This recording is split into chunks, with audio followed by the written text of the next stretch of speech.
Martínez de la Rosa tornarà a tenir volant propi. Pedro Martínez de la Rosa será el segundo piloto oficial de la escudería BMW Sauber.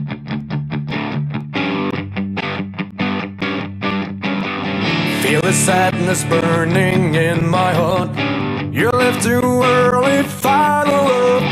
So many things I should have said, but in your mind you knew it well.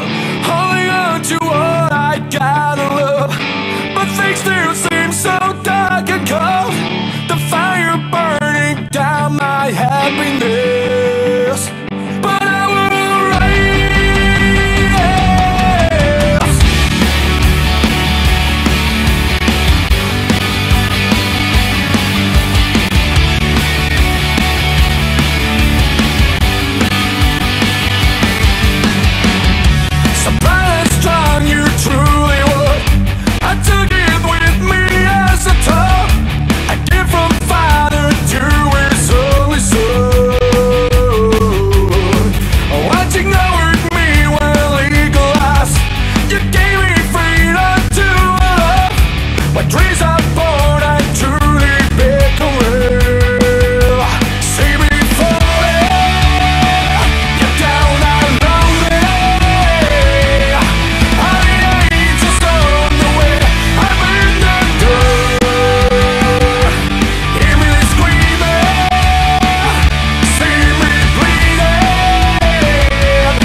¿Qué esperas de este año? ¿Qué quieres conseguir? ¿Qué quieres demostrar a ti mismo y a los demás?